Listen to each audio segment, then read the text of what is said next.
Vai vir gente de todo tipo para a igreja. Os membros da tua igreja precisam estar preparados para comer com pecadores.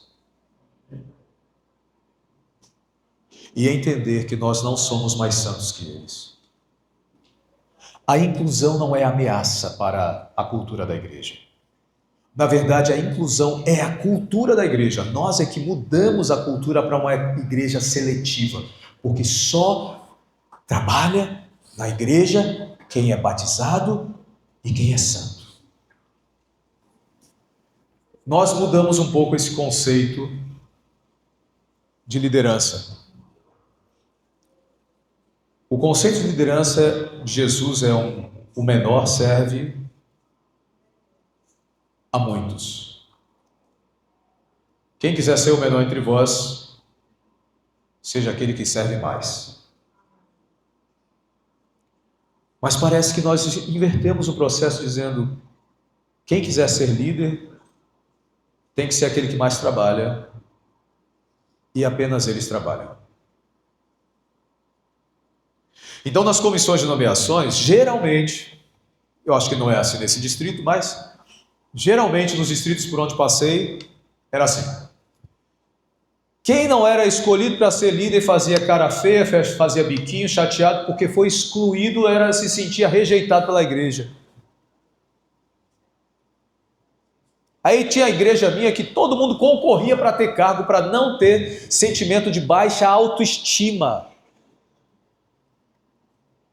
Que se o nome não apareceu lá é porque eu não sou necessário para a igreja. É um conceito de que só quem trabalha na igreja são os líderes. O líder trabalha para ficar sem trabalho. Vou repetir. O líder trabalha para ficar sem trabalho, porque o trabalho do líder é liderar. É ajudar o herói a desenvolver a sua conquista. Mas quando o líder faz o trabalho do herói, ele converte o herói em vilão. Porque ele tira a atribuição do herói e diz assim: não, eu sou o herói. Então, querido, querida, se você é líder, e todos aqui somos líderes, seu trabalho é ajudar o seu liderado, a sua liderada, a crescer. Nesse caso, só os batizados na igreja são escolhidos para liderar. Mas todos os membros da igreja, e até quem não é membro da igreja, é convidado a estar no corpo de Cristo para trabalhar, para executar, porque o trabalho do líder é inspirar pessoas, é motivar pessoas e agregar pessoas na execução do trabalho. Tira da tua cabeça essa ideia de que você tem que fazer tudo, mas você tem que mobilizar pessoas para elas desenvolverem os potenciais e os ministérios delas. Isso é ser um líder transformacional. Se for assim, vai ser fácil encontrar a Dona Maria ajudando no ministério da mulher antes dela ser batizada. Vai ser fácil encontrar o Zequinha atuando na sonoplastia antes de ele ser batizado. Vai ser fácil, inclusive, e é para causar agora em você, é intencional o que eu vou falar. Eu disse para você, no final do meu ministério, você vai me amar ou você vai me odiar. Então já começa a escolher. Mas é provável, inclusive, você chegar um dia na igreja, como eu já encontrei igrejas inclusivas conservadoras, porque o problema não está no modelo de adoração, está na cultura da igreja. Eu tive uma igreja inclusiva, conservadora, que eu cheguei num domingo à noite e encontrei jovem de boné, de cordão, tocando guitarra e outro contrabaixo. Eu tomei um choque. Sei, mas como assim? Esses meninos nem são batizados para estar aí tocando na frente? Mas depois eu parei para pensar o que aquela igreja estava querendo fazer. Aquela igreja não estava preocupada com quem era mais santo que outro. Aquela igreja não estava pensando quem era o papa da igreja, mas sim quem era o Cristo que deu a sua vida pela igreja.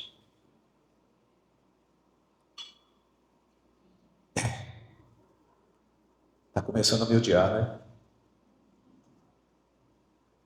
Essas pessoas que virão, líder, se não começar essa transformação cultural na tua mente, a tua igreja não vai entender. Eu sei que você está enraizado, e eu também sou enraizado, eu sou nascido e criado nessa fé. Se tem alguém que tem autoridade para ser mais conservador aqui, sou eu. Só que eu entendi que o meu conservadorismo pode ser, e não é, mas posso transformar num empecilho para que pecadores venham viver no meio de nós.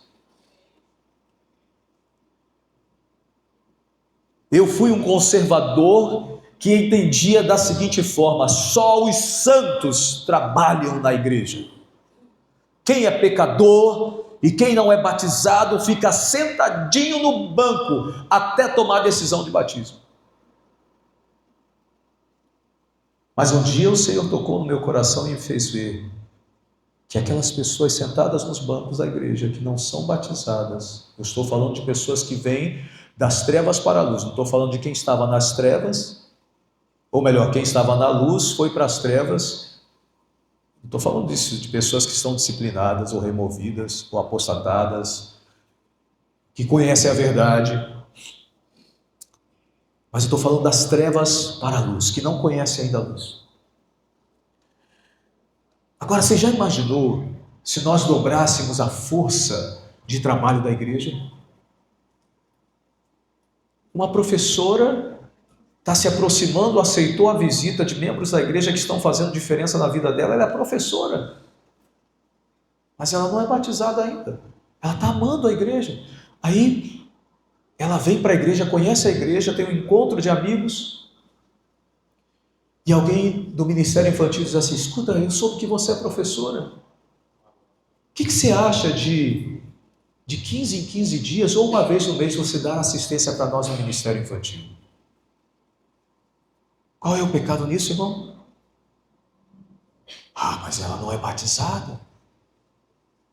Você sabe qual é o sentimento de uma pessoa que não é batizada e vem para a igreja e sente-se parte do processo de produção, de trabalho da igreja? Você sabe qual é?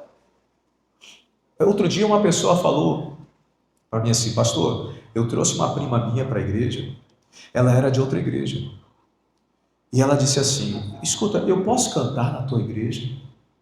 Ela tinha um dom da música, ela queria cantar, mas ela era de outra igreja. Aí a prima dela, membro da igreja, falou assim: aqui na igreja eu acho que só pode cantar quem é batizado, mas eu vou perguntar ao pastor. Aí foi perguntar ao pastor: pastor, a minha prima, ela gosta de cantar, ela pode cantar? Aí o pastor disse: bem, está sendo um momento de evangelismo público, né? Então pode. Se fosse em outra ocasião, não podia. Misericórdia. Qual a diferença de evangelismo público, que nem sempre é público, é dentro da igreja, né? Porque público para mim é lá fora. Mas qual é a diferença de evangelismo público para o culto da igreja? Só a forma de adoração? Estamos todos adorando a Deus. Aí a prima foi assim: ele disse o seguinte, como é evangelismo público, você pode cantar. Aí ela cantou no outro dia e não voltou mais. Agora, se a postura fosse diferente, se nós como Cristo olhássemos para aquela pessoa e disséssemos: vinde a mim todos que estáis cansados, sobrecarregados, e eu vos aliviarei. Você percebe que muitos dos nossos preconceitos podem estar sendo o obstáculo de conversão para muitas almas? Então, começa aqui, irmão, começa aqui, irmã, a mudança da nossa visão e da nossa cultura para uma igreja mais inclusiva, que se relaciona com pecadores, indo até a casa dessas pessoas, e que traz pecadores para conviver com Cristo na sua igreja. Agora, o ato de adorar, você pode adorar com a música, você pode adorar com o serviço. Tem um irmão que trabalha com arquitetura. Poxa vida, vai fazer uma obra e ele não é batizado. Irmão, você pode ajudar a gente nessa obra? Tem uma irmã que gosta de cozinhar. Irmã, você pode vir aqui para nos ajudar no almoço e preparar para a gente aí? Ou então um curso de... Como é que é? Chefe de cozinha, né? Culinária. O que eu estou dizendo, gente, não é da função de liderança para essas pessoas. Porque elas ainda não estão adaptadas para isso. E a própria Bíblia diz que não se dá função de liderança para neófitos. Para que não se exalte, não se ensoberbeça. Mas não está dizendo que não pode dar atividade para os neófitos. Deve dar atividade, porque quanto mais engrenados, quanto mais ativos estiverem dentro da igreja, mais eles estão comprometidos com o corpo de Cristo. Jesus foi acusado de comer com hipócritas. Jesus comeu até com fariseus, com ladrões, com analfabetos, gente que era considerado marginalizado da sociedade. Essa semana me veio o seguinte pensamento: se eu acho que eu estou certo e todos os outros estão errados, é porque alguém está errado.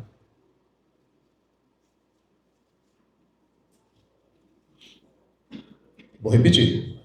Se eu acho que eu estou certo e todos os outros estão errados, é porque alguém está errado. Quem Jesus tinha na Santa Ceia dele? Os discípulos. Todos eram batizados? Sim. Tinha um que era batizado e era o demônio. E Jesus participou com ele. Isso indica que uma cerimônia de Santa Ceia é uma cerimônia de inclusão e não de exclusão.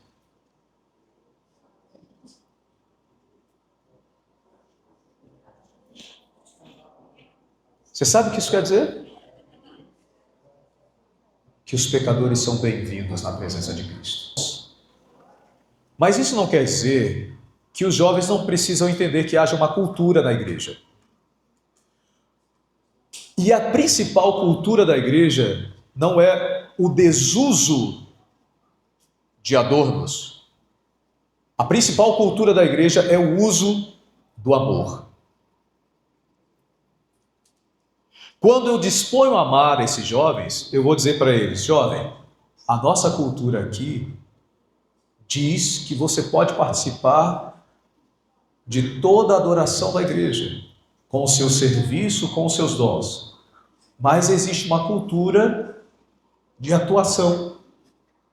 Nós queremos que você participe, mas gostaríamos que você não usasse isso, que a roupa fosse dessa forma, que não tivesse colares, que não tivesse brincos, que não tivesse roupas demasiadas sensuais e tal, etc. Você pode cantar pedra.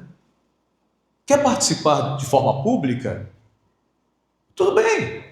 Quer participar de forma no meio do grupo? Tudo bem.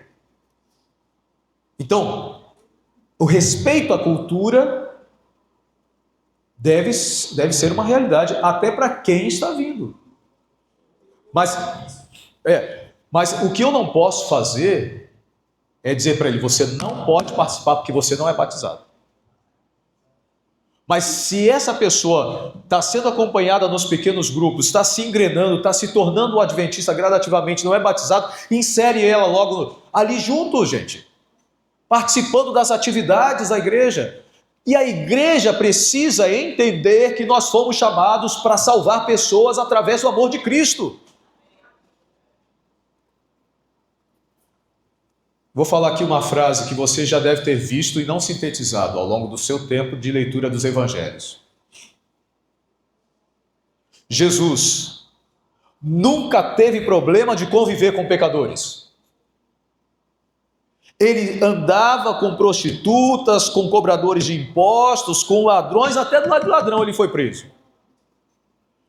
mas que Jesus batia com força e não suportava eram hipócritas. Quantas vezes você vê dizendo, ai de vós fariseus, ai de vós fariseus. Jesus não tem problema com pecadores. O que ele não aceita são hipócritas. Então, eu atuar como hipócrita dizendo que eu sou mais santo que meu irmão porque meu irmão não é batizado ou batizada?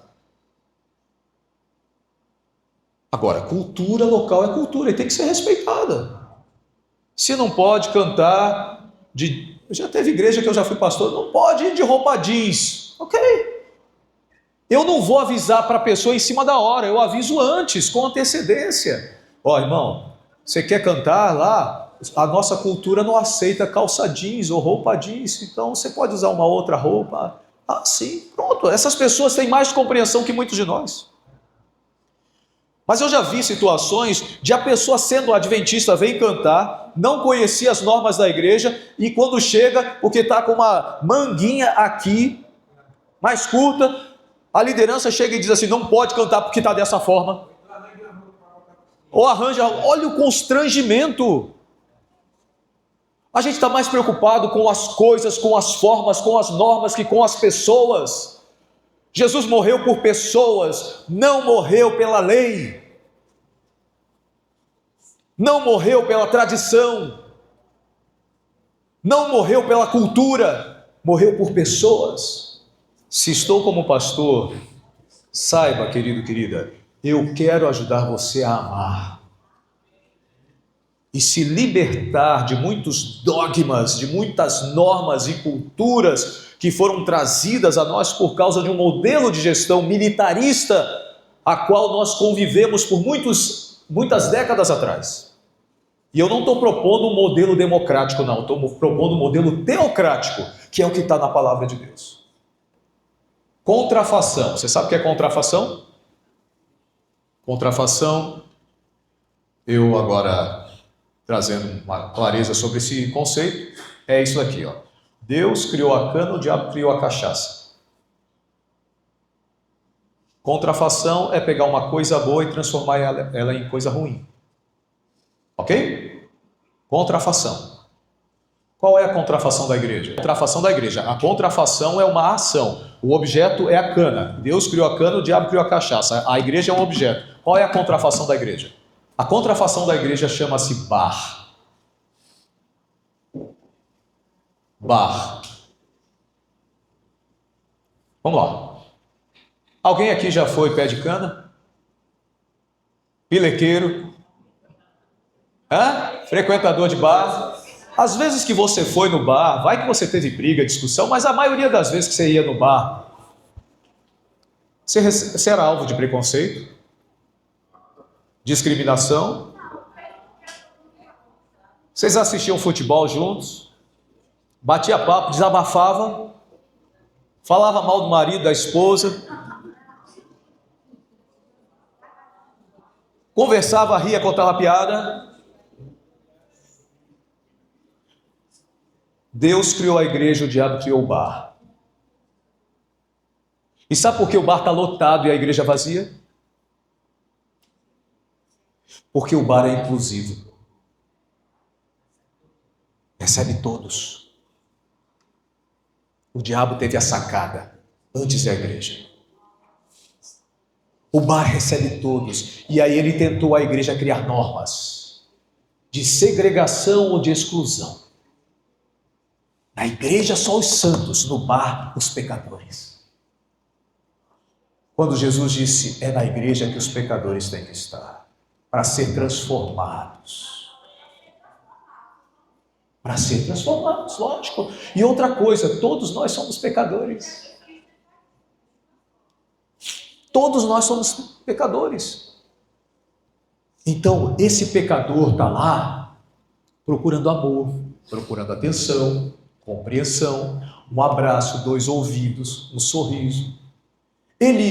A ferramenta para ele encontrar isso chama-se cachaça, uísque, drogas, imoralidade, promiscuidade, futebol lá. Não estou dizendo que futebol é pecado não, mas lá no meio da galera, samba, o pagode, o reggae. tudo mais que oferece lá, para a destruição dele. Mas o que ele está buscando na essência é aceitação. Se ele não encontra aceitação na igreja que prega o amor, que diz que tem aceitação, ele vai para onde, querido? Agora, você já imaginou se nós aprendêssemos com o bar?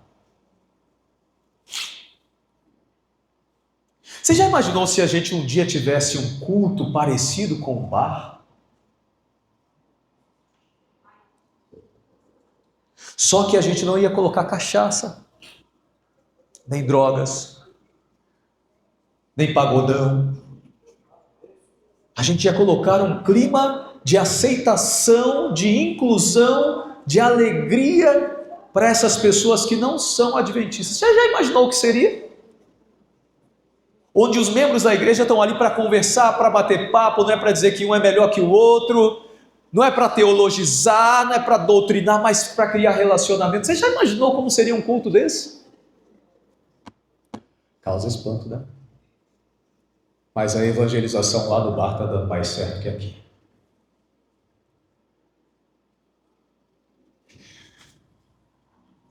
Nós vamos ter um bar na igreja. Calma, irmão, não se escandaliza não. Misericórdia. Nós vamos ter, eu falei isso para chocar mesmo. Nós vamos ter uma experiência de bar na igreja, mas não aqui dentro. Eu quero desafiar os senhores a futuramente, depois de conversa, de mudança de cultura, eu só estou descortinando um pouquinho o futuro, de nós realizarmos um culto num espaço social com cara e clima informal, mas que seja de aceitação de pessoas, de inclusão, onde elas vão poder comer, onde elas vão poder se divertir, onde elas vão ouvir música boa, de qualidade, comer coisa boa e prioritariamente sentirem-se amadas. Hashtag fica a dica. Vamos lá. Eu disse agora há poucos instantes que a cultura da igreja vai ser respeitada. E o que nós vamos levar é amor para as pessoas. Primeiro, a ordem de Jesus é ir para o mundo e não ser do mundo. Missão é ir onde as pessoas estão, salvar é levar pessoas onde Cristo está. E Jesus morreu pelo mundo. Se nós tivermos que levar pessoas, o mundo para Jesus, essa é a nossa missão. Se alguém está temeroso de o mundo transformar a igreja, é porque essa igreja não está focada na missão. É uma igreja secularizada. É uma igreja focada no seu próprio umbigo, nas suas próprias atribuições, nos seus próprios programas. Mas a igreja focada na missão, ela não tem medo do mundo, porque ela está em Cristo. Ela não tem medo de ser transformada pelo mundo, porque a sua fé é alicerçada, baseada em Cristo, joelho no chão todas as madrugadas, clamando ao Senhor. Quem tem medo de ser influenciado pelo mundo e pela secularização, é quem já está na penumbra ou já está no mundo, não está na luz. Nós não precisamos ter medo do mundo, porque quem está do nosso lado é maior do que quem está com eles. Então, não tema a secularização. A secularização, ela só existe quando a igreja não está focada na missão. Agora, que o mundo tem que vir para a igreja, essa é a missão. É salvar pessoas que estão lá. Mas a igreja sempre tem que ser igreja.